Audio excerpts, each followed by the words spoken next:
never thought my life could change so quickly, and yet looking back, I realized the signs were all there. I was just blind because of love. Everything started almost normally, at least on the surface. My wife Clara and I had Miguel, our 8-year-old son, who was diagnosed with autism. I always tried to be patient, involved, to understand each of his difficulties, every gesture. But something at home always made me uneasy, a silent tension I couldn't explain. One afternoon after work, I came home early because Miguel had a routine appointment. I entered the living room and heard a muffled argument. Clara's voice was louder than usual. "Stop crying, Miguel. Stop this tantrum right now." She spoke harshly, almost as if our son were misbehaving on purpose. My heart tightened. I walked to his bedroom door, and what I saw froze me. Miguel sitting on the bed, hugging his knees, quietly crying, and Clara shaking his arm forcefully. I couldn't believe it. "Clara." "What are you doing?" I said, trying to control my voice, though I probably sounded firmer than I intended.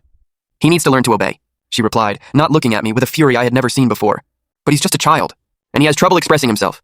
I tried to argue, but she gave me a look mixed with contempt and anger. That night, I couldn't sleep. I stayed awake on the couch, watching Miguel sleep in his room, feeling a mix of fear and guilt.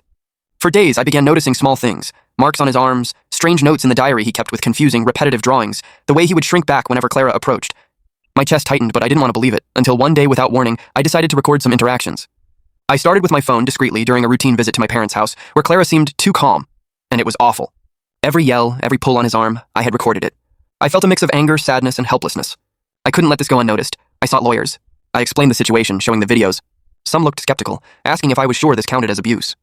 But after reviewing the footage and listening to their analysis, a few committed to helping me. Feeling that someone finally understood the gravity of the situation was a relief, but it also made me feel guilty for not realizing it sooner. The process was not easy. Clara denied everything, cried during testimonies, trying to appear as the perfect mother. I found myself having to fight over every word, every piece of evidence. I remembered the times I tried to talk to her about patience, therapy, ways to handle Miguel without violence.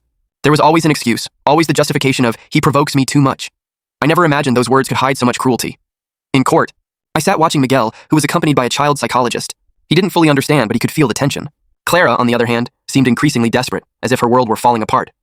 And in the middle of it all, I realized something that changed everything. My responsibility as a father. I had to protect my son, not just try to save a marriage that had long been broken. In the end, we were able to modify custody so that Miguel would have constant supervision for his well-being. Clara could still see him, but with clear limits and accompanied. I left the courtroom exhausted, but with a sense of mission accomplished, even knowing the scar of what he had experienced would remain. Miguel looked at me and smiled shyly, and in that smile, I felt the first sense of victory that truly mattered. Today, I'm still trying to rebuild our routine, full of therapy, care, and attention. There are bad days, of course, but there are also days when he shows me small progress, small victories, and in the silence of our home, I can finally breathe without fear of what we once hid. I've learned that love is also courage, and that protecting someone who cannot defend themselves is the most important act any parent can have.